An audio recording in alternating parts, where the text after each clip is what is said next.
Muy buenos días, te saluda Gaby Rubalcaba, bienvenidos a Bioencuentro TV, un saludo a toda la familia Bio. Hoy vamos a estar platicando sobre esta situación de lupus eritematoso y para acompañarme tengo a mi lado, bueno, él es un gran terapeuta, yo sé que lo quieren mucho, es parte de Pure Life, por supuesto, es parte también del cuerpo de capacitadores en Bio 4, él es médico, es networker, etcétera, etcétera, que tiene un currículum muy grande y está con nosotros el doctor Ricardo Carranza. ¿Qué tal, doc? Bienvenido. Muchas gracias. Un placer estar aquí contigo, Gaby, con todo nuestro interno auditorio. Gracias por estar aquí presentes y bueno, vamos a tomar un tema que es importante y que cada vez está presentando de forma más frecuente. Eso, Doc, y yo creo que, bueno, Pure Life en conjunto con Bio 4, bueno, trabajar esta situación de lupus desde el punto de vista de la biofísica, para las personas que no ubiquen mucho, porque como bien dice, se ha estado escuchando en los últimos años más, pero a lo mejor yo creo que el lupus, al ser una enfermedad autoinmune, entra dentro de los tabús, ¿no? Decimos autoinmune chino y ya trae como una percepción que traemos de la enfermedad o de la condición muy fuerte, ¿no? Son de esas enfermedades que no se saben, misteriosas, que no sabemos ni qué es, ni cómo se da, ni cómo se manifiesta, pero por el nombre decimos es grave. Desgraciadamente, parte de lo que se contempla como esta parte de diagnóstico se tiene que ser, como dijiste, es una enfermedad autoinmune, esto es que el cuerpo en teoría de repente se le antoja atacarte. Se equivoca. Se equivoca y ahora de repente estas células buenas que en teoría deben estarte ayudando, ahora se le ocurre porque hay factores genéticos, hereditarios o situaciones ambientales a las cuales pueden justificar el cuerpo cómo de ahora reacciona de forma diferente, ahora atacando principalmente lo que es piel, atacando primeramente la parte de tejidos conjuntivos y la parte de articulaciones. Entonces, entre sus primeros órganos serían estos tejidos y que relativamente ciertamente es una enfermedad autoinmune, que es un proceso inflamatorio y que ante ese proceso inflamatorio no se sabe realmente, aún así a este grado de evolución médica no se sabe, dice la parte médica, cuál es el real origen. Se supone que es la parte hereditaria, se supone que es la parte ambiental, pero hasta ahí se queda.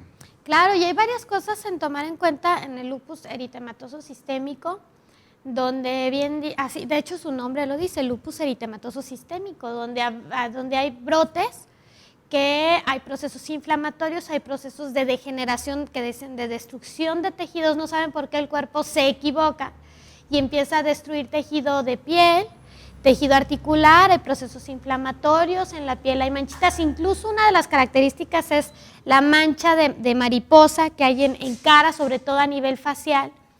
Y es muy chistoso de repente la estadística que dice, no, pues más a las mujeres, más en la edad reproductiva, más, pero al final vamos a entender que son condiciones inflamatorias y que incluso que esta parte que se le da de autoinmune es bien interesante porque de repente esta parte de autoinmune decimos, el sistema inmune me está atacando. Entonces normalmente, ¿qué hacen los tratamientos convencionales, no? Bajar a ese sistema inmune. Anularlo. Anularlo, y el problema es que también el cuerpo, pues su sistema de defensa baja, entonces son pacientes que de repente tienen son foco importante de infecciones y de repente ya es una complicación tremenda porque es el proceso inflamatorio, el proceso degenerativo más la inmunosupresión y ya el factor de infecciones, ¿no? Y dicen, oye, de repente, ¿y cuál es esto? Pues que la degeneración va llevando a un grado que incluso también afecta a los riñones. Absoluto. Entonces, cuando bien lo dices, hablamos de un lupus que viene de la palabra lobo, que los primeros investigadores observaron que este eritema que se planteaba en la cara era muy semejante al eritema que hacían los lobos, por eso es que le hacen la relación de lupus. Y cuando hablamos de eritematoso, bueno, hablamos de que hay un enrojecimiento importante en diferentes partes del cuerpo sistémico, bueno, que está manifestado en todos los sistemas, en todo el cuerpo, literalmente. Entonces, aunque tiene esta prioridad de estos piel y articulaciones como tal, puede afectar perfectamente al área renal, la parte de corazón, va a afectar a todos los sistemas, a los órganos y tejidos relativamente, pero es importante que conforme adelante lo expliquemos la parte biofísica, porque sí se puede mejorar, prevenir y claro mejorar, también el cómo inicia. Entonces yo puse a verme varios videos y con la consulta y empezaban con situaciones, como tú dices, que es más frecuente en mujeres, en etapa reproductiva, ciertamente, pero no es porque la enfermedad o este virus le guste a las mujeres así o no le guste a los varones, sea un poco despechativo, sino que hay ciertas condiciones mentales, emocionales, físicas que facilitan que en estas circunstancias se manifieste en esta parte. Y lo que observaba es, por ejemplo, que empezaban con lesiones en cara, ciertamente con enrojecimiento, como si fuera un tipo inflamación, pensando que era un problema de ronchitas o un problema de hongos, y le daban medicamentos para las ronchitas y para los hongos, cuando realmente empezaba ya a hacer un crecimiento muy importante. Claro, uno de los principales tratamientos, a pesar de que hacen todo un tipo de estudios, que ya es una situación más avanzada, cuando se hace ya un diagnóstico visual, a fin de cuentas, por más que se tomen estudios, lo importante es la clínica, el cómo se observa las molestias, los dolores articulares, las molestias que se van a estar presentando físicamente, pero principalmente si va a iniciar un problema a nivel de cara. Claro, y es una degeneración en todo lo que es el tema de tejidos. Porque puede dar incluso en vasos sanguíneos, dependiendo en dónde se vaya concentrando este proceso inflamatorio, estos brotes, es donde nos va a dar la degeneración, ¿no? Entonces se ve mucho en piel, que es donde empieza. De hecho, las personas llegan a tener cierta sensibilidad. Fíjense, todo esto nos va a servir para la parte biofísica, entender un poquito más. Sensibilidad al sol, al tema del calor. Las personas llegan a ser muy sensibles a este tema del sol. De hecho, es muy chistoso que dicen, bueno, pues te daña el sol, entonces no te pongas al sol, ¿no? Y sí, pero hay que ver por qué en esa persona el tema de la temperatura le está afectando. Complica. Observan que sí, el sol favorece que se manifieste más esta situación, pero lo que llama la atención no solamente la piel, sino también el cómo su piel se empieza a engrosar, cómo se empieza a proteger, y tiene que ver otra vez con estas condiciones de un proceso inflamatorio, un proceso de itis, hay una inflamación interesante ahí, que como no se ataca esto y como se menciona, damos medicamentos para, en vez de equilibrar la condición del sistema inmune, como tenemos el principio de que el problema es que mi sistema inmune me está atacando, entonces ¿qué hace? Se suprime, y al suprimir relativamente el cuerpo no tiene la capacidad de defenderse, claro que habrá otras consecuencias, pero sabemos que el cuerpo está reaccionando de más, estamos hablando de un hiperreacción, una acción de más, está demasiado alerta. Ahora, de plano de estar muy alerta, lo bloqueas y ahora ya no reacciona. Y cuando en teoría eso le hablamos de salud y hablamos de equilibrio, hablamos de ayudar a nuestro paciente, realmente desde este principio de tratamiento no le estamos favoreciendo una recuperación real. Y esto será una enfermedad entre las crónico-degenerativas, en teoría esto no se quita, no mejora y se va a ir complicando cada vez más. Claro, y es que no estamos dando una opción real. ¿Por qué? Porque no estamos solucionando. No estamos solucionando. ¿Por qué? Porque desde un inicio no estamos trabajando desde el punto inicial, porque hay que ver si hay proceso inflamatorio, hay una exacerbación del sistema inmune, pero lo importante aquí es saber por qué, de dónde viene esa inflamación y de dónde viene esa exacerbación del sistema inmune, y no nomás estar tapando los hoyos que nos van saliendo, porque eso pareciera, no se eleva el sistema, pues lo bajo. Hay un proceso inflamatorio, pues ahí medio le trato de bajar la inflamación, pero lo importante aquí es, ¿qué me está haciendo, qué me está detonando que surja la inflamación y qué me está detonando que el sistema inmune se exacerbe? Porque el cuerpo, hay que entrar con una visión, el cuerpo no se equivoca. O sea, no es tonto, no dice, pues voy a atacar ahora porque se me antojó mi tejido. Hay una condición ahí importante que hay que revisar, por qué el cuerpo está respondiendo de esa manera. El sistema inmune nace en la parte digestiva. Cuando te escucho, planteamos cómo inicia el sistema inmune, que empieza en la parte ciertamente linfática, pero esta parte de un sistema digestivo, por eso es muy importante ir relacionando. Si estamos hablando de sistema de defensas, tendríamos que recordar que el sistema de defensa se inicia en la parte digestiva, principalmente en la absorción, en la clonación del apéndice. Cuando hablamos de esta tubería, que realmente si hablamos siendo prácticos, esta boca estaría completamente conectada, o sea, totalmente desde ano hasta boca, hay una manguera, pero independientemente eso está perfectamente expuesto, está completamente abierto. Y nuestra primera barrera realmente iniciaría en esta parte digestiva. Pero qué chistoso, porque las bacterias, que en teoría serán las malas para atacarnos, las bacterias en este caso son las que inician, en este caso lactobacilos, acidófilos y bífidos, nos van a ayudar a comenzar a hacer una defensa importante en esta parte digestiva, que van a estimular estas inmunoglobulinas IgA, que inician con un proceso de antiinflamatorio, inician con un proceso de defensa independientemente en la parte interna y digestiva.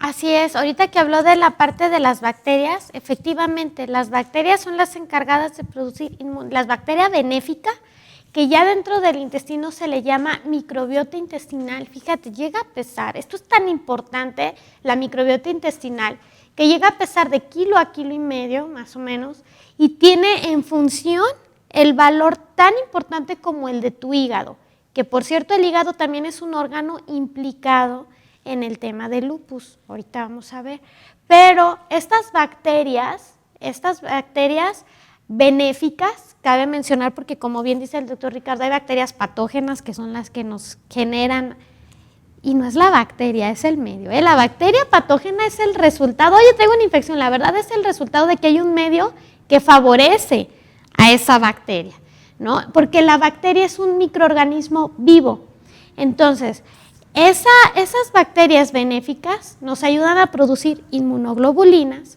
y esas inmunoglobulinas nos ayudan a regular esa respuesta inmunológica, esa producción incluso de histamina, esa producción de defensa del cuerpo. Ahora, las bacterias, les digo, necesitan un medio para subsistir y ahí es donde también esta parte inflamatoria, esta parte de cambios en el medio, en el ecosistema de esa bacteria que está dentro del intestino, van a ser los cambios físicos que ayudan y hacen y promueven la inflamación.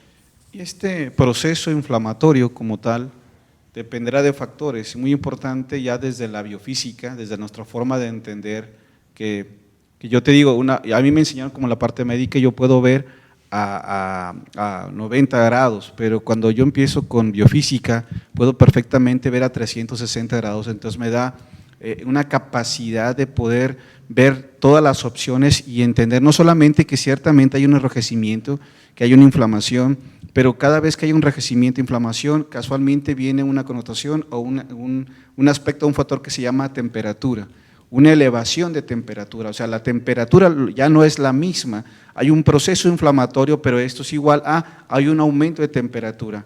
En la parte antigua, los chinos llamaban enfermedades ácidas, enfermedades frías o enfermedades calientes. Para ellos este problema será una enfermedad caliente. Para nosotros, desde la biofísica, tiene que ver con condiciones de un resultado de lo que llaman hoy ustedes estrés oxidativo o síndrome metabólico, que ante esas situaciones solamente observan signos y síntomas. Lo que observamos nosotros es en la parte física un aumento en la temperatura, un proceso inflamatorio, y que en este proceso inflamatorio que inicia ciertamente la función digestiva, este mismo calor, que estoy hablando de temperatura, es muy diferente, el cuerpo tiene diferentes temperaturas y no puedo medir una temperatura general, aunque sí lo hay, pero entendiendo que cada órgano, cada sistema, cada tejido tiene una función, un pH diferente, una temperatura diferente. ¿Qué buscamos? Pues entender que este proceso, el cuerpo está protegiéndose, se está inflamando, hay un proceso en esta situación de calentamiento.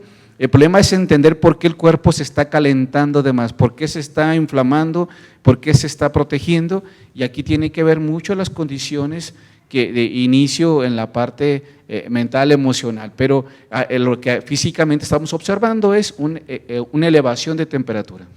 Yo creo que ahí está la clave, ¿no? El tema térmico ¿Desde dónde inicia esa elevación? Porque el problema efectivamente con esta parte del lupus es el calor, es la temperatura, lo que va a estar marcando la inflamación y la respuesta de ese sistema inmune, cómo inicia desde la parte digestiva.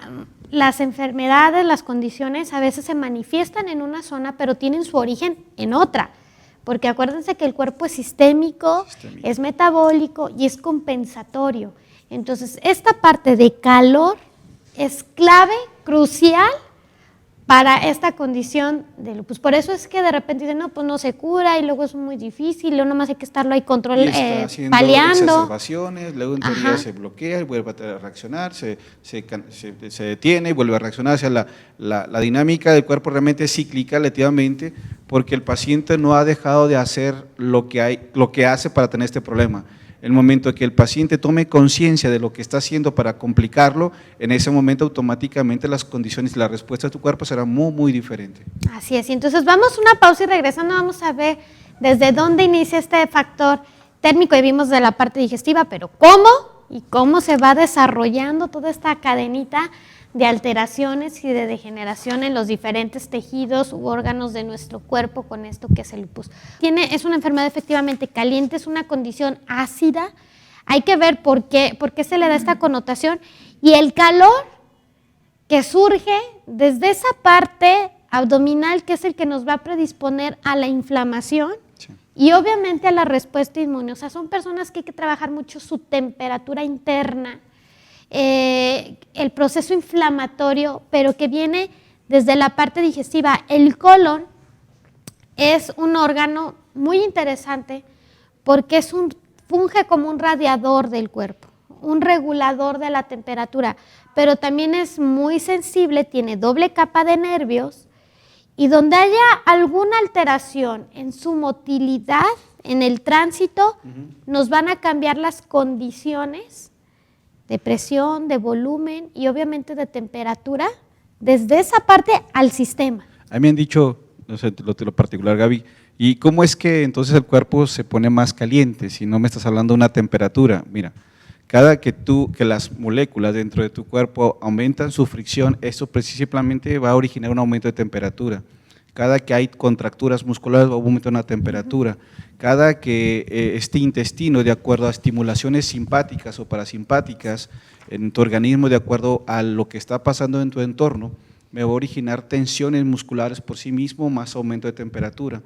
Este tipo de aumento de temperatura por esta fricción, tanto de sangre arterial y sangre venosa, me va a originar también calor. Estas condiciones físicamente me van a empezar a repercutir directamente en lo que podemos observar en la parte digestiva. Entonces, tendríamos un aumento en fermentación y cuando hablamos de fermentación, entonces tenemos que hablar que ciertamente hay bacterias, como te dijeron, benéficas, no benéficas, tiene que ver el equilibrio entre este tipo de bacterias. Lo que hará que una predomine o no predomine serían entonces las condiciones de presión de oxígeno, presión de CO2 y temperatura. A mayor calor exista dentro de ese colon, por esta contractura, esa tensión y haya la disminución de oxígeno y mayor CO2, favorece entonces ahora sí procesos inflamatorios, problemas que afectarán directamente a la parte digestiva. El problema de esto es que el calor se puede irradiar, el calor se puede manifestar por continuidad, por conducción y por radiación y afectar a diferentes órganos, no solamente, insisto, la parte digestiva, afectará por radiación y por conducción la parte hepática, la parte renal y de ahí directamente me va a afectar las condiciones gonadales. Las condiciones gonadales directamente por estar ya sea en ovarios, porque en ovarios hablamos de que afectaba más a las mujeres por estas condiciones, porque ovarios están dentro de una condición, dentro de la cavidad abdominal, a diferencia del varón, el testículo tiene la capacidad de poderse alejar la temperatura, en el caso de las mujeres, no, el ovario está adentro, no puede modificarse y ante ese exceso de calor, lo único que hace tu ovario es protegerse, pero esa protección lo que hace es que hormonalmente modifica su reacción, y en la parte de iones, en la parte de minerales, no me va a estar originando una adecuada ionización de calcio. Traducción, va a originar más contracturas, más espasmos, más calor, que originará como consecuencia problemas en las articulaciones con mayor rigidez, mayor proceso de falta de oxigenación, ya que si yo aprieto más mi mano, si tú lo haces en tu caso, estamos observando, al contraer vas a ver que hay una disminución de oxígeno, va a haber una condición más aumentada de CO2, va a haber más calor y estas condiciones, mayor CO2 y mayor calor, empiezan un proceso degenerativo, un proceso inflamatorio, y que si la persona no deja de hacer esto, en la parte ya sea consciente o no consciente, ya sea en lo micro, en lo macro, seguirá teniendo ese tipo de degeneración o destrucción. Así es, yo creo que ahorita esto que dice Doc es bien importante identificar. Las personas con condiciones de lupus o esta parte autoinmune son personas que tienen trastornos digestivos de mucho tiempo. Hay condiciones de constipación, que es esto que duran un día, 2, 3, 4 o más sin evacuar, que se tienen incluso que ayudar a ese proceso de la evacuación. O sea, vemos, y dentro de esa sintomatología, forzosamente las personas que tienen este tipo de condiciones van a tener una condición digestiva alterada de mucho tiempo, un historial de alteración digestivo de mucho tiempo. Sí, esa colitis que, como bien decía, empieza ahí el proceso. Imagínate la materia fecal ahí, durante un día, 2 días, que está generando fermentaciones, de las cuales nos hablaba el doctor Ricardo, que va a hacer que se eleve la temperatura, que va a generar fricción celular, esa fricción celular va a generar inflamación, va a generar calor, va a generar aumento de presión, un aumento de volumen, una distensión abdominal. Aunque las personas sean delgadas, ojo, tienen procesos de colitis, hay procesos de inflamación. No necesariamente yo tengo que ver un vientre muy abultado para decir hay un proceso inflamatorio. Puede haber un vientre menos abultado, pero el proceso inflamatorio interno se va a estar llevando. Eso lo vamos a ver más en la forma de la evacuación, que evacúe en tiempo y en forma. Un proceso digestivo, según Guyton, dura 18 a 24 horas. O sea, si comemos 2, 3 veces al día, pues son las 2, 3 veces al día que tendríamos que estar evacuando sin pujo, sin tenesmo, sin presión. Sí, el ano se distiende, se evacúa, se hace con cierto calibre, se cierran más. Una buena evacuación casi ni papel requiere. Ya cuando requieres mucho papel, es que hay pujo, que hay mucha presión, que sale de manera expulsiva por la misma presión. Entonces, ese calor va a hacer que cambie esa inflamación, que cambien las condiciones de las bacterias, de circulación. Es una enfermedad, fíjate, donde hay calor y hay una deficiencia en la circulación tremenda. De hecho, una de las sintomatologías es la cianosis. Los dedos de las manos, los dedos de los pies, incluso los labios tienen una coloración diferente. ¿Por qué? El intestino nos mueve alrededor del 50% del volumen sanguíneo total. Y si está inflamado, y ahora si hay calor, ¿qué hace? Pues la sangre va a enfriar. Entonces, ¿dónde queda? Hay un secuestro sanguíneo y hace que las partes más distales de nuestro cuerpo queden con deficiencias, queden con hipoxia. Parte del principio también de la ley de la física, de la APBP, esto es frío siempre va a seguir a calor, entonces las partes más distales serán más frías, la parte más interna será más caliente y lo que va a ayudar es a succionar y mantener esta situación. Claro, las partes más afectadas siempre serán las partes articulares, por eso ahí mucho en la condición de articular no solamente no está teniendo la buena nutrición, le falta oxígeno, está concentrado en CO2, hay esta tensión muscular, este exceso de calor, entonces a eso le llaman enfermedad autoinmune y verán entonces que si hay cierto tipo, en este caso, de anticuerpos relativamente que se van a estar manifestando ahí, pero como consecuencia de este exceso de calor, no porque estén atacando, sino porque están observando a los de tránsito, están observando a la policía, están observando a los paramédicos y piensan que los paramédicos y estos son los causantes, cuando ellos están porque hay un proceso de choque, de bloqueo y de congestión. Y entonces las situaciones aparentemente se quitaron a los paramédicos, a los policías, cuando el problema ellos no lo causaron. Ellos están ahí porque hay un exceso de inflamación que hay que corregir, pues lo que complicó la vía de circulación, el choque que se manifestó para poder realmente ir a origen. Así es, liberar la sangre en este caso. Liberar sangre, mejorar flujos. Desde la parte intestinal. Cambiar pH. Y liberarlo del calor para que se restablezca el tema circulatorio. Sí, porque localmente lo que veremos es una condición muy ácida. A nivel capilar es un pH muy ácido, muy destructivo, muy degenerativo. Originamos mucha proteólisis y al tener mucha proteólisis, lógicamente veremos efectos residuales de destrucción a nivel celular. Así es, entonces es liberar sangre, liberar calor para liberar la sangre y empezar el tema de la oxigenación. Y porque de hecho ese calor, como bien decía, va a ir y esa inflamación sistémica, esa hipoxia sistémica va a generar cambios en el pH y obviamente en la forma de reacción de nuestras proteínas, de nuestras grasas y de nuestros azúcares, ¿sí? Entonces nuestros tejidos son proteína. El tejido con esa acidez, con esa hipoxia, tiende a destruirse. Así es que eso es algo importante. Cambiar esa idea de que hay autoinmune y demás, no. Trabajar la temperatura, trabajar la circulación. Esa temperatura, como bien decía el doctor Ricardo, bueno, veíamos que uno de los factores era el tema, y dicen hay factores hormonales, pero no dicen por qué, no se sabe por qué. Más en las mujeres tampoco se sabe por qué, pero ahorita que nos decía Doc Richard, ese calor en la cavidad abdominal, en colon. Las mujeres tenemos los ovarios dentro de la cavidad abdominal, o sea, van a estar recibiendo constantemente el calor que se está irradiando desde nuestro colon.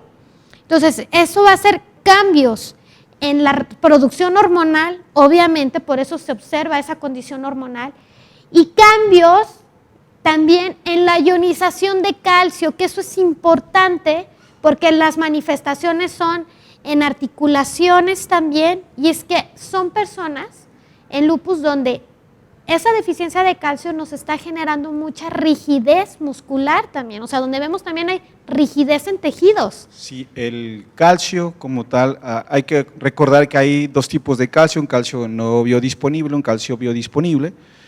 Normalmente tu cuerpo tiene la capacidad de producir calcios biodisponibles siempre y cuando las condiciones digestivas hormonales estén adecuadas, tu cuerpo consumes calcios no biodisponibles, los ioniza, los activa. Pero cuando ya hay esos abdomenes inflamatorios, esas colitis, estos procesos inflamatorios importantes, ya no va a ionizarme, por tanto, al no ionizarme y no tener este calcio directamente ya listo para poder funcionar, lo que hace automáticamente es que en la parte de la actina y miosina de tus músculos, al no ver este calcio ya no funciona y lo que se queda o favorece a esta parte es una contractura muscular, una tetanización, un espasmo directamente. Claro, el calcio no solamente trabaja porque se cree que solamente va a ser hueso, y calcio es puro hueso, cuando lo que menos es hueso, literalmente tiene que ver con las condiciones eléctricas, calcio disponible, tiene que ver con la condición de relajamientos y contracturas, el tono adecuado de tus musculaturas.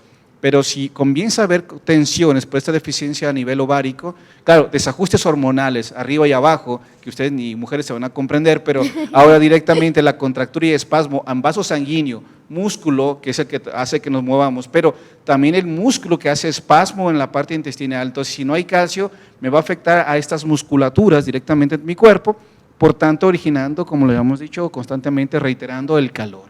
La falta de oxigenación, y esto va a originar entonces una condición que nosotros llamamos una enfermedad ácida, y mientras otra vez este calor a nivel gonadal, que también va a afectarme a la condición renal, por la parte de las suprarrenales, que es otro lugar donde podemos ionizar también calcio, pero a ver este proceso inflamatorio, claro que me va a afectar hígado, claro que me va a afectar las condiciones renales, claro que me va a originar esas situaciones a nivel sistémico. ¿Por qué? Porque todo el cuerpo comienza a haber un calentamiento, a veces comienza a haber una falta de oxigenación, un aumento en el CO2, y claro que el cuerpo nunca vas a escuchar esta parte en la parte médica, donde, oye, el problema es que le hace falta oxígeno a tus tejidos, tus células están sufriendo porque no hay oxígeno, hay demasiados CO2, hay demasiados radicales libres, hay muchas toxinas que el cuerpo no puede depurar, que no puede sacar, y a eso le van a llamar entonces enfermedad autoinmune, el proceso que observan ellos como proceso autoinmune. Claro, que con nosotros al entender esta situación, con Sattva, lo que favorecemos es a mejorar con sus lactobacilos de Sattva, mejoramos una condición digestiva, empezamos a originar un equilibrio en la parte de flora intestinal que nos ayuda entonces a dar una mejor forma en el primer sistema de defensa. Facilitamos junto con calcio, que ya otra vez tonos musculares, que empieza a mejorar flujos, que estar tenso empieza a relajar, empieza a haber movimiento, empieza a haber mejor flujo,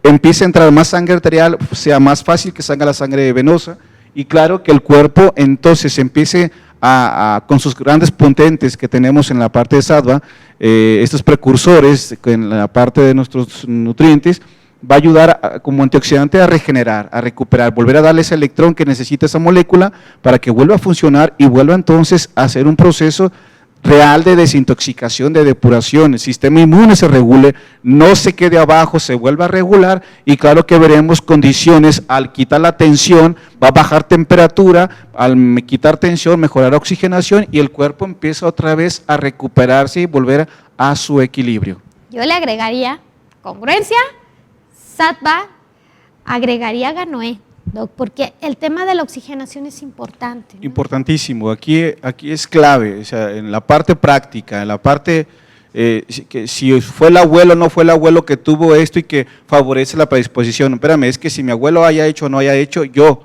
en este momento ahora, si yo no relajo las musculaturas, si no mejoro flujos, si no nutro mejor de forma adecuada, mi cuerpo no va a recuperar. Entonces, haya o no herencia como tal, si yo hoy físicamente no modifico las condiciones para que oxigene, nutra, repare, cambie pH, mejore flujos, va a ser muy complicado que repares. Pero si hoy tú decides hacer cambios, claro, oxigenas con Sattva de una manera, tenemos congruencia que maneja los 4 sistemas básicos: digestivo, sistema hormonal, sistema circulatorio, sistema osteomuscular. Entonces trabajamos esto de base y claro, doy un potente regenerador, meto grandes cantidades de antioxidantes. Claro que por lógica tu cuerpo va a reparar, va a empezar a hacer modificaciones que te lo va a agradecer realmente, y en la parte física vas a notar mucho más energía, ya no el desgaste muscular, la degeneración, comenzarás a tener más energía y claro verás cómo tu cuerpo literalmente se enfría.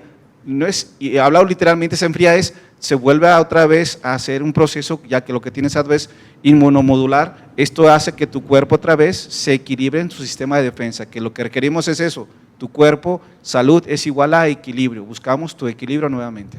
Así es, entonces importante trabajar con esta parte y quitarnos la idea de que, ay, es que es la herencia, es que no, hay condiciones, nosotros, ¿qué vamos a heredar? La forma de reacción, también nuestros pensamientos, nuestras emociones, pero como bien dice el doctor Ricardo, hay una parte física que tenemos que trabajar, que tenemos que recuperar porque se está desgastando. Esta es una condición degenerativa, que es que se va desgastando. Entonces, lo primero que hay que hacer es detener y después es reparar. ¿Sí? Entonces, es un proceso que hay que empezarlo a hacer ya con congruencia, con Ganoé, con Bioliver, incluso porque estamos hablando de un tema hepático, y con Sattva, por supuesto. Entonces, yo creo que lupus, al igual que las demás autoinmunes, es empezar desde ese mismo principio, ¿no? Mover sangre, trabajar la temperatura y promover la recuperación de los tejidos. Sí, en la parte metabólica en general, acuérdate que hay procesos que son catabólicos, que es la parte de destrucción de tu cuerpo, y procesos anabólicos. El metabolismo tiene esa capacidad de destruir y formar. Tu cuerpo ciertamente en lupus está destruyendo más de lo que debería. El punto es que si no mejoramos condiciones, reiterando, no regenera. ¿Qué hacemos? Facilitar los procesos de anabolismo, procesos regenerativos, para que el cuerpo otra vez se estabilice y evitemos ese tipo de recaídas, ese tipo de reacciones, de brotes. Que brotes que se mencionan, claro, porque se vuelve a enganchar emocionalmente la persona, porque mentalmente no cambia su forma de reaccionar, tomar decisiones, y con ese enojo, ese encabritamiento, y ante esa terquedad de que las cosas sean de cierta forma y no lo sean, pues claro que no nos facilita el equilibrio. Claro, y que físicamente no estamos trabajando el punto central, el punto inicial, no estamos paliando. Así es. Surge algo, pues tapamos ese algo. Surge otro algo, tapamos ese algo. Pero no estamos trabajando de una manera sistémica y eso es muy importante y esa es la visión biofísica tan importante, tan trascendente. Gracias al doctor Ricardo Carranza Muchas gracias. por acompañarnos con este tema Placer. tan padre, Doc. Gracias. Yo soy Gabriela Rubalcaba, les mando un abrazo y recuerden que si no es Bio 4, No es biofísica. hasta la próxima.